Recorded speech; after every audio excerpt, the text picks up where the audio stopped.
ਬਾਈ ਦੇਖੋ ਆ ਦੇਖ ਲਓ ਬਾਈ ਆ ਦੇਖ ਲਓ ਲੋਕਾਂ ਦੇ ਸਵਾਲਾਂ ਤੋਂ ਜਵਾਬ ਆ ਦੇਖ ਲਓ ਬਾਈ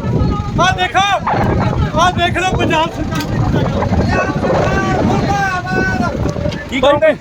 ਭਾਈ ਆ ਸ਼ਰੇਆਮ ਜਿਹੜੀ ਬੇਈਮਾਨ ਦੇਖੋ ਧੱਕਾ ਕਰਦੀ ਆ ਪੁਲਿਸ ਪ੍ਰਸ਼ਾਸਨ ਦੀ ਗੁੰਡਾਗਰਦੀ ਲੱਗੀ ਨੰਗਾ ਨਾਚ ਜਿਹੜਾ ਪੰਜਾਬ ਦੇ ਵਿੱਚ ਪੁਲਿਸ ਵੱਲੋਂ ਭਾਈ ਆ ਗੱਡੀਆਂ ਲਾ ਕੇ ਤੁਸੀਂ ਦੇਖ ਸਕਦੇ ਹੋ ਆ ਪੁਲਿਸ ਨੇ ਭਾਈ ਦੇਖੋ ਕਿੰਨਾ ਅਤਿਆਚਾਰ ਕੀਤਾ ਅੱਜ ਬੇਈਮਾਨ ਭੱਜ ਰਿਹਾ ਭਾਈ ਚੋਰ ਨੇ ਚੋਰ ਇਹ ਚੋਰਾਂ ਦੀ ਸਰਕਾਰ ਆ ਭਾਈ ਆ ਦੇਖੋ ਲੋਕਾਂ ਦੇ ਸਵਾਲਾਂ ਤੋਂ ਕਿਵੇਂ ਭੱਜ ਰਹੇ ਆ ਸਰਕਾਰਾਂ ਮੁਰਦਾਬਾਦ ਇਹ ਬਹੁਤ ਨਜਾਇਜ਼ ਚੱਲ ਰਹੀ ਹੈ ਪੰਜਾਬ ਸਰਕਾਰ ਬੇਈਮਾਨ ਗੱਡੀਆਂ ਬਸਾ